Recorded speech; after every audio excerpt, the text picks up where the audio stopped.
Hello students, पिछले lecture में हमने ज़ीरो ऑर्डर काइनेटिक्स के बारे में पढ़ेंगे फर्स्ट ऑर्डर रिएक्शन। ठीक है, आपके सिलेबस में दो ही है, एक ज़ीरो ऑर्डर, एक फर्स्ट ऑर्डर। उसकी इंटीग्रेटेड रेट इक्वेशंस और हाफ लाइफ पीरियड। ठीक है, फर्स्ट ऑर्डर रिएक्शंस वो होती हैं जिनका जो रेट ऑफ रिएक्शन है वो एक कंसंट्रेशन पे, ओनली वन कंसंट्रेशन टर्म पे डिपेंड करे। ठीक है, ज़ीरो ऑर्डर में क्या था कि कंसंट्रेशन पे डिपेंड करता ही नहीं था, रेट क्या रहता था, कांस्टेंट रहता था, ए की पावर ज़ीरो होती थी ना। यहाँ पे जो है रेट ऑफ रिएक्शन है वन कंसंट्रेशन, सिर्फ एक कंसंट्रेशन टर्म पे डिपेंड करता है। ठीक है, इसका रेट, अगर हम रेट लॉ लिखें जो हमने पहले इक्वेशन भी लिखी थी, तो उसके हिसाब से आएगा -1/1 स्टोकियोमेट्रिक कोएफिशिएंट, जो इंस्टेंटेनियस रेट लॉ लिखते थे हम। ठीक है, रेट लिखते थे d/dt।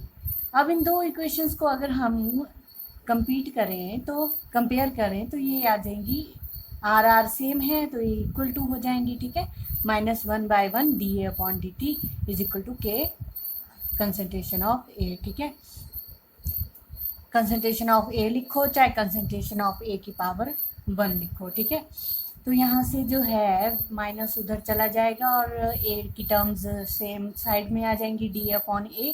ठीक है, is equal to -K dt। फिर क्या करेंगे, यहाँ पे ये ग्राफ भी देख सकते हो आप कि कंसंट्रेशन ऑफ रिएक्टेंट पे डिपेंड कर रहा है रेट। ठीक है, वहाँ पे क्या आती थी, स्ट्रेट लाइन आती थी, रेट पे कोई असर नहीं था, कंसंट्रेशन ऑफ रिएक्टेंट चेंज होते रहे। बट इसमें क्या है, कंसंट्रेशन ऑफ रिएक्टेंट पे डिपेंड कर रहा है, स्ट्रेट आ रहा है, और ये थीटा स्लोप किसके बराबर आएगा, tan theta is equal to K। ठीक है, यहाँ से इस इक्वेशन को हम इंटीग्रेट कर देंगे बोथ साइड पे। ठीक है, तो इंटीग्रेट करने में फिर हम जो है उनकी वैल्यूज ले लेंगे, इनिशियल वैल्यू और फाइनल वैल्यू। ठीक है, अगर टाइम 0 है तो उसकी ए की कंसंट्रेशन है A0, इनिशियल कंसंट्रेशन। ठीक है, टाइम टी पे पहुंचने पे ए की कंसंट्रेशन होगी ए इज इक्वल टू ए, जो कि ए रिमेनिंग है, बची पूरी इस टाइम पे जो रिएक्शन हो गई, उस रिएक्शन होने के बाद इस A0 में से जो कंसंट्रेशन रिएक्टेंट की बची वो बची ए। ठीक है, रिमेनिंग यूज्ड अप नहीं, रिमेनिंग कंसंट्रेशन। फिर हम इनकी वैल्यूज पुट कर देंगे, इनिशियल और फाइनल वैल्यू, और dA/a की इंटीग्रेशन होती है log a, है ना, ये तो आपको पता ही होगा। -K मैथ्स में पढ़ा हो ना 10th क्लास में, अगर मेडिकल है तो। ठीक है, K कांस्टेंट है तो इसको बाहर ले आए, और dt की होगी t, 0 to t। फिर हम इनको क्या करेंगे, टर्म्स को पुट कर देंगे, इनिशियल और फाइनल वैल्यू को, log बेस ई। ठीक है, इसको हम ln भी लिख सकते हैं, log बेस ई को आप जैसे मर्जी लिखो, ln लिखो चाहे log बेस ई लिखो। ठीक है, log base E a minus log base E A0। ठीक है, ये दोनों टर्म्स पुट कर दी, -K t -0। ठीक है, अब हम यहाँ पे एक तो टाइप होता है कि हम इनको डिवाइड कर दें, है ना, जब log होता है, बट यहाँ पे हम डिवाइड नहीं करेंगे, हम इसको इस साइड ले आएंगे, दूसरी साइड। ठीक है, तो log किसको, A0 को, यहाँ पे ये नेगेटिव में है, वहाँ जाके ये पॉजिटिव में हो जाएगा, log बेस ई A0 -KT। ठीक है, अब हम क्या करेंगे, log बेस ई को log 10 में कन्वर्ट कर लेंगे। ठीक है, तो उसके लिए कन्वर्ट करने के लिए हम 2.303 को मल्टीप्लाई कर देंगे। ठीक है, log A 2.303 log A0 -KT। ठीक है, तो यहाँ से जो है हमारे पास वैल्यू आ जाएगी,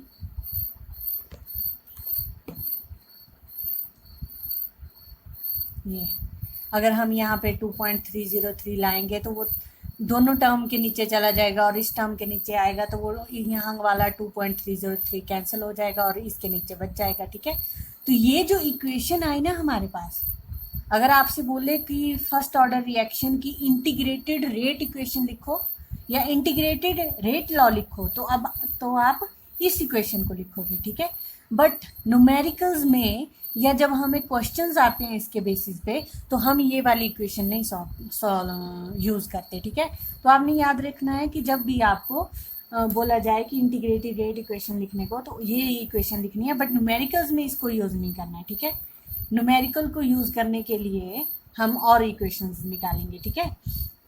अब यहाँ से अगर देखा जाए log a, इसको आगे ले आएँ और इसको पीछे ले जाएं, ठीक है, -kt/2.303 plus log a not, ठीक है। तो ये किसके बराबर आ रही है इक्वेशन? स्ट्रेट लाइन ग्राफ के बराबर है ना, y is equal to mx plus c, m पे है -k स्लोप और x एक्सिस पे है t, ठीक है, टाइम, और y पे है log a, है ना, कंसंट्रेशन, रिमेनिंग कंसंट्रेशन, और c पे है log a नॉट। तो यहाँ पे जो है स्ट्रेट लाइन ग्राफ आएगा और यहाँ पे वैल्यू होगी log a नॉट, ठीक है, log a नॉट, और ये टाइम वर्सेस ग्राफ है, ठीक है, log a concentration of log a time versus time t। तो ये जो ग्राफ है ना आपका, ये इंपॉर्टेंट ग्राफ है, इस पे ऊपर जो है आपके सवाल भी पूछे जाते हैं। और अगर स्लोप की बात कर लें तो यहाँ से क्या बचेगा, k/2.303, ठीक है, माइनस k/2.303, tan थीटा की वैल्यू दी जाए और आपसे ये ग्राफ दे दिया जाए और tan थीटा यहाँ पे एंगल दे दें आपको, या इस साइड वाला दे दें, तो उसमें से रिमेनिंग जो बचेगा वो tan थीटा का एंगल होगा। फिर आपसे पूछ लिया जाए कि k की वैल्यू निकालो रेट कांस्टेंट की, तो बस आप वैल्यू पुट करोगे tan थीटा की और यहाँ से k की वैल्यू निकाल लोगे, ठीक है। अब अदर फॉर्म्स जो है इंटीग्रेटेड लॉ की, वो क्या है, जो हम न्यूमेरिकल में यूज़ करते हैं, वो है log a। हम कौन सी इक्वेशन ले रहे हैं, जब तक हमने इसको क्या किया था, इस इक्वेशन से क्या किया, log a नॉट को इस साइड ले गए, ठीक है। तो यहाँ पे log a नॉट माइनस log a, ठीक है, इज इक्वल टू kt/2.303। या तो इसको इधर ले आओ या इसको हम इधर ले आए और kt को दूसरी साइड ले गए, तो ये माइनस में था, kt ये प्लस में होगा, और log a जो है प्लस में था तो ये माइनस में हो जाएगा, ठीक है। फिर हमने log a इसको अब a नॉट अपॉन a कर लिया, ठीक है। आपको पता है कि log अगर दोनों टर्म में log में हो तो माइनस में हो तो हम उनको डिवाइड में करके लिख सकते हैं, ठीक है। log a not upon a फिर इज इक्वल टू kt/2.303। यहाँ से क्या आ जाएगा वैल्यू, t निकाल लेंगे उस साइड में और बाकी सारी वैल्यूज इधर लिख लेंगे, 2.303 divided by k log a not upon a, ठीक है। तो ये वाली जो इक्वेशन है, आपको इस इक्वेशन को न्यूमेरिकल में यूज़ करना होता है, ठीक है। जब भी आपसे क्वेश्चंस पूछे जाए फर्स्ट ऑर्डर काइनेटिक्स से रिलेटेड, फर्स्ट ऑर्डर रिएक्शन से रिलेटेड, तो आप इस इक्वेशन को यूज़ करोगे, ठीक है। एक और फॉर्म है एक्सपोनेंशियल की फॉर्म में, ठीक है। वो कैसे, हाँ, हम क्या करेंगे, अब log बेस e वाली लेंगे इक्वेशन, ठीक है। log base e a minus log base e a naught is equal to minus kt। अब यहाँ पे इनको डिवाइड कर देंगे, log base e a upon a naught is equal to minus kt। आपको पता है कि log x is equal to y कैसे लिख सकते हैं हम, x is equal to exponential of minus y। तो हम यहाँ से log उधर ले जाएंगे, a not upon a not e minus kt, और यहाँ से a की वैल्यू अगर निकालें तो a not e minus exponential minus kt, ठीक है। तो एक्सपोनेंशियल फॉर्म है ये। अच्छा, तो इसके ऊपर जो है ग्राफ बना होता है, ठीक है। ग्राफ में अगर आपको दिखाऊं, मान लो टाइम जो है वो 0 है, तो उसमें जो है a की कंसंट्रेशन है a नॉट। जब टाइम इनफाइनाइट हो जाएगा तो a की कंसंट्रेशन क्या होगी, 0 हो जाएगी, है ना। क्यों, इनफाइनाइट टाइम में तो इतनी रिएक्शन हो चुकी, रिएक्शन कंप्लीट होगी तो ऑटोमेटिकली रिएक्टेंट की जो कंसंट्रेशन है वो 0 होगी, ठीक है। तो हम ग्राफ बनाएंगे concentration of reactant a time t। तो टाइम के साथ जो है, मान लो अगर यहाँ पे ये a नॉट इनिशियल कंसंट्रेशन है, तो टाइम के साथ जो है a की कंसंट्रेशन, a नॉट की कंसंट्रेशन कम होती जाएगी, ठीक है। और इस तरह से ये ग्राफ चलता जाएगा इनफाइनाइट के लिए, ठीक है। तो ये किसके लिए है, एक्सपोनेंशियल फॉर्म के लिए है ये ग्राफ, ठीक है। अब बात कर लेते हैं हाफ लाइफ की, ठीक है। हाफ लाइफ में मैंने पिछले लेक्चर में भी बताया, वो टाइम जिसमें जो है 50% रिएक्शन जो है कंप्लीट हो जाए उसको बोलते हैं हाफ लाइफ, ठीक है। टी हाफ से भी डिनोट करते हैं। तो मान लो अगर टी टाइम कितना है, हाफ, तो ए की कंसंट्रेशन भी कितनी रही होगी, ए नॉट अपॉन 2 है ना, हाफ बची होगी, तो इन वैल्यूज़ को हम पुट कर देंगे इस वाली इक्वेशन में जो हमने न्यूमेरिकल के लिए निकाली थी। t is equal to 2.303 upon K log A naught upon A की वैल्यू हम पुट करेंगे यहाँ पे, और t हाफ ले रहे हैं 2.303 upon K log A naught upon 2, ठीक है। ए नॉट से ए नॉट कैंसिल हो जाएगा, बचेगा 2, ठीक है। और यहाँ से आ जाएगी value t half is equal to 2.303 log 2 upon K, और आपको जो है log 2, log 3, log 4 की वैल्यूज़ जो हैं याद रखनी चाहिए। जनरली ऐसे क्वेश्चंस आपसे पूछ लिए जाते हैं न्यूमेरिकल में। कई बार तो ऐसा होता है कि आपको जो है log की वैल्यूज़ भी दे दी गई होती हैं, बट कई बार जो है आपको यूज़ करनी पड़ती है, ठीक है। तो log 2 की जो वैल्यू होती है वो होती है 0.3, ठीक है। इसी तरह से log 4, log 6, log 8 इनकी वैल्यूज़ जो है आप याद कर लेना है, ठीक है। log 3, तो यहाँ पे जो है हमने log 2 की वैल्यू लगाई 0.3, और t हाफ जो है हमारे पास इसको मल्टीप्लाई करके आ गया 0.693 अपॉन के, ठीक है। तो अगर हमें हाफ लाइफ निकालना हो किसी भी रिएक्शन का फर्स्ट ऑर्डर की, तो हम इस न्यूमेरिकल को लगाएंगे, ठीक है।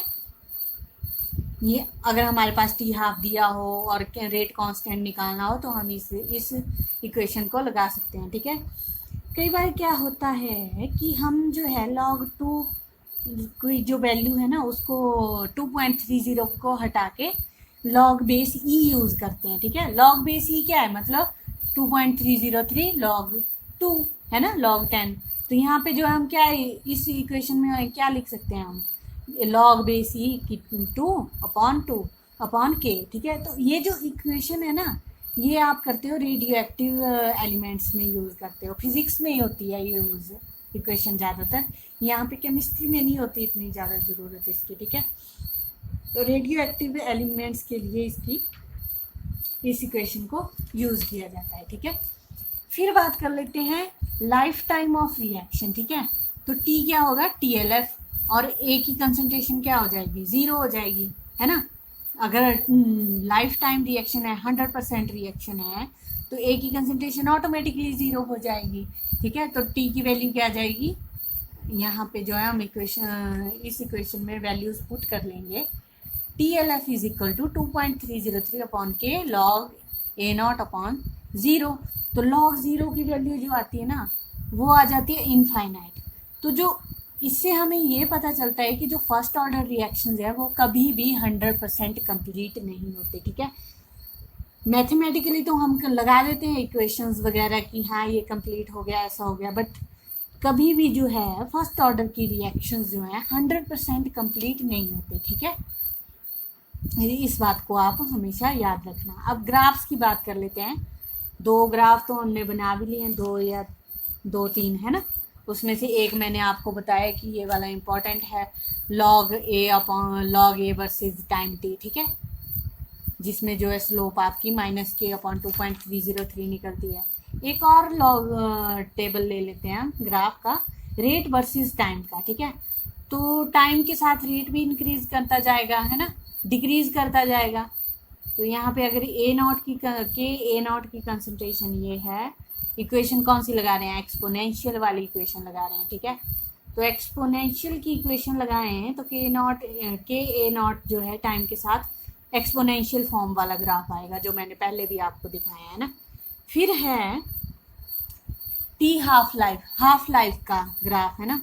तो हाफ लाइफ में जो है इनिशियल कंसंट्रेशन क्या है, ए नॉट, और यहाँ पे जो है आपने T1/2 की इक्वेशन जो निकाली उसमें निकाला 0.693 अपॉन के। तो यहाँ पे जो है ए नॉट तो कहीं भी नहीं है ना, ये टर्म तो कहीं भी नहीं है।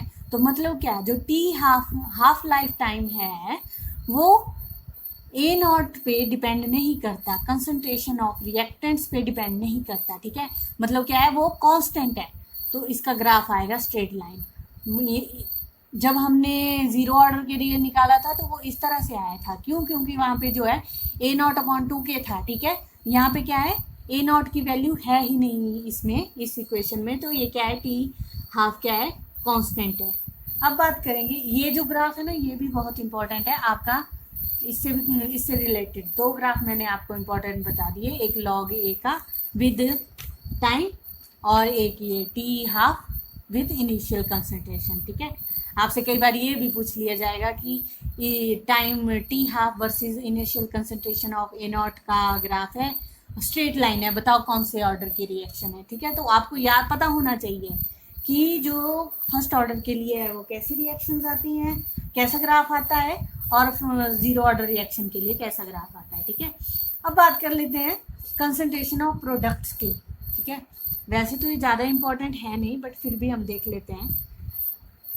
मान लो ए टू बी प्रोडक्ट्स बन रहे हैं। ठीक है, तो अगर टाइम जो है जीरो है तो एक की कंसंट्रेशन इनिशियल ए नॉट होगी, बट बी की नील हो गई है ना, स्टार्टिंग में तो बी की कंसंट्रेशन कुछ भी नहीं होगी। एट टी टाइम पे ए नॉट की कंसंट्रेशन हो जाएगी ए नॉट माइनस एक्स, मतलब इसमें एक्स यहाँ पे अगर प्रोडक्ट बन गया तो इसमें से एक्स क्या हो गया, माइनस हो गया। ठीक है, तो यहाँ पे जो है ए की वैल्यू अगर हम पुट करें ए नॉट माइनस एक्स, ठीक है, और इस इक्वेशन में ए नॉट ई की power E minus K T, X क्या आ जाएगा यहाँ पे A naught 1 minus E exponential of K T. ठीक है, माइनस के टी। तो यहाँ पे अगर concentration of product with time graph बनाएं तो वो कुछ इस तरह से बनेगा। ठीक है, इंक्रीज करता जाएगा टाइम के साथ जो है प्रोडक्ट की कंसंट्रेशन, बट कुछ टाइम आएगा जब ये कंसंट्रेशन क्या हो जाती है, कांस्टेंट हो जाती है। ठीक है,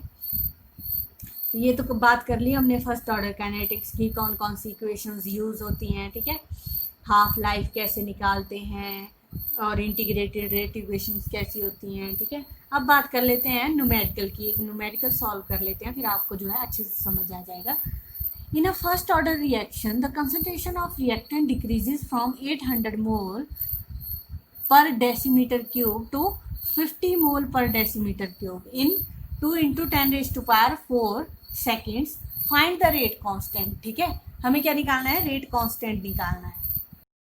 अगर हमें रेट कांस्टेंट निकालना है तो हमें पता है कि न्यूमेरिकल के लिए कौन सी इक्वेशन यूज होती है, t = 2.303 upon K log A naught upon A. ठीक है, और यहाँ से अगर इस इक्वेशन को के की टर्म में निकालें तो ये टी इधर आ जाएगा, के ऊपर चला जाएगा, 2.303 T log A naught upon A. ठीक है, अब हमारे पास क्या दिया है कि जो ए नॉट की कंसंट्रेशन, इनिशियल कंसंट्रेशन है 800। ठीक है, और फाइनल कंसंट्रेशन है 50, और टाइम भी दिया हुआ है हमें। ठीक है, तो हम वैल्यूज पुट कर रहे हैं 2.303 2 × 10⁴ लॉग 800 डिवाइडेड बाय 50। ठीक है, यहाँ से 0 से 0 कट जाएगा और 5 6 में, और यहाँ पे वैल्यू आ जाएगी 2.303 2 × 10⁴ लॉग 16। ठीक है, तो इसको अगर हम तोड़ के लिखना चाहे तो कैसे लिख सकते हैं, 2 की पावर 4 है ना। 16 को हम कैसे लिख सकते हैं, 2 की पावर 4 भी लिख सकते हैं ना। तो यहाँ पे अगर हम वैल्यू पुट करें इसकी लॉग 2 की पावर 4, तो जो पावर में टर्म होती है वो आगे आ जाती है ना। तो यहाँ पे क्या आ जाएगा, 2.303 2 × 10⁴ 4 लॉग 2 की वैल्यू कितनी हुई, 0.3। ठीक है, तो यहाँ से हम मल्टीप्लाई कर देंगे और यहाँ से 0 पॉइंट निकाल दें तो नीचे 10 आ जाएगा, और यहाँ पे 10 5 हो जाएगा, और इसको कैलकुलेट करके हमारे पास वैल्यू आ जाएगी 13818 अपॉन 10⁵। ठीक है, तो ये ऊपर जाके माइनस में भी हो सकता है, तो या पॉइंट्स में निकाल लो, इसकी वैल्यू 5 है हमारे पास, 1 पॉइंट कर सकते हो, 1 1 2 3 4 और 10 ऊपर आ जाएगा। ठीक है, तो इस तरह से जो है आप इस वैल्यू को, के की वैल्यू को निकाल सकते हो। हमें रेट कांस्टेंट निकालना था। ठीक है, अब कुछ टर्म्स हैं जो आपके लिए इम्पोर्टेंट हैं, मतलब पता होना चाहिए कि आप फ्रैक्शंस में कैसे निकालोगे टाइम। ठीक है, टी हाफ है 50%, उसकी इक्वेशन क्या है 0.693 अपॉन के। अगर हमें टी 1/3 निकालना हो, 1/3 अगर रिएक्शन हो 1/3 टाइम है तो बचेगा कितना, 1/3 रिएक्शन हो चुकी है तो 2/3 बचेगा, है ना। तो ए नॉट की वैल्यू कितनी बचेगी, 2/3। तो 2.303 log upon K log 10 A naught upon 2/3 A not से ए नॉट कैंसिल, 3/2 अब चला जाएगा। और इसको जो है हम 3/2 को log 3 माइनस log 2 भी लिख सकते हैं, है ना, लिख सकते हैं ना। तो यहाँ से जो है वैल्यूज निकाल सकते हैं। फिर t 2/3 निकालना हो अगर 2.303, अगर 2/3 रिएक्शन हो चुकी है तो बचेगा कितना, 1/3, है ना। तो log 10 A naught upon 3, A not से ए नॉट कैंसिल, बचेगा log 3, ठीक है। इसी तरह से 3/4 जो अगर निकालना तो बचा कितना, 3/4 हो चुका है तो 1/4 बचा होना, 2.303 upon K log 10 A naught upon A not 4, ठीक है। तो ये जो फ्रैक्शंस हैं इसको निकालने के लिए फॉर्मूला है, ठीक है। वो क्या है, TF, मतलब किस फ्रैक्शन में निकालना है, वो यहाँ पे value is equal to 2.303 upon K log 10 1 upon 1 minus वो फ्रैक्शन, ठीक है। यहाँ पे भी हमने वही लगाया 1 अपॉन 1 माइनस फ्रैक्शन। देखो ऐसे ना, 1 की जगह क्या है ए नॉट, और 1/4 माइनस ए नॉट, इस तरह से नहीं लगाई ये वैल्यू हमने। तो इसको अगर एक ऐसे भी लिख देंगे तो भी कोई प्रॉब्लम नहीं है, ठीक है। ये जो है ए माइनस हो जाएगा एलसीएम वगैरह लेके, और एक से कैंसिल हो सकता है ए नॉट से ए नॉट, ठीक है। तो हमारे पास जो है कई बार जो है क्वेश्चंस में आपको पूछ लिया जाता है कि जो T75% है वो ले रहा है टाइम, वो किसके ट्वाइस है, T50% के ट्वाइस, ठीक है। मतलब हाफ लाइफ के ट्वाइस के बराबर है, बट किसके लिए, फर्स्ट ऑर्डर काइनेटिक्स के लिए। उसी तरह से जो T99.9% है वो किसके बराबर है, 10 टाइम्स ऑफ हाफ लाइफ, ठीक है। तो ये निकला कैसे, तो इसको हम प्रूव भी कर सकते हैं कि कैसे निकला। देखो हमारे पास इक्वेशन क्या होती है, T is equal to 2.303 upon K log 10 A naught upon A, ठीक है। हमें क्या बोला है, 50% के लिए क्या होगी, ए नॉट की इनिशियल कंसंट्रेशन क्या होगी 100, और फाइनल जो हमारे रिमेनिंग जो बची होगी 50% के बाद वो 50 बची होगी।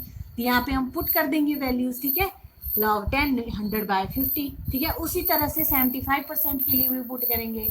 75% अगर कंप्लीट हो चुकी है रिएक्शन तो बची कितने होगी ए की कंसंट्रेशन, ए नॉट की 25% बची होगी, है ना।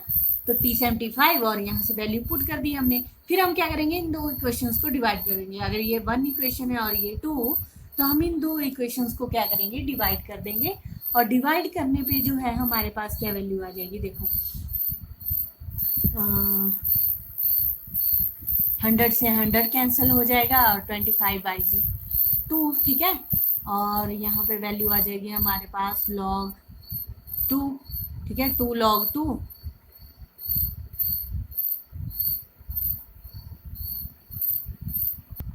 यहाँ पे अगर हम डिवाइड कर दें, यहाँ पे 25 4 जा 100, 50 52 जा 100, है ना। तो log 10 4 और log 2 बचेगा, क्योंकि ये तो वैल्यू सेम है तो ये कट जाएंगी, ठीक है। log 10 log 10 का 4, और 4 को जो है हम कैसे लिख सकते हैं, 2 की पावर 2, है ना। तो ये 2 आगे आ जाएगा, 2 log 2 हो जाएगा, और यहाँ पे भी log 2 और log 2 से log 2 कैंसिल हो जाएगा, ठीक है। फिर T75% बचा कितना, 2, और नीचे क्या बचा था, T50%। तो T50% हम उधर ले गए, तो ये हमने प्रूव कर दिया कि T75% जो है किसके बराबर है, ट्वाइस ऑफ हाफ लाइफ, ठीक है। इसी तरह से जो है हम T99.9% के लिए भी निकाल सकते हैं।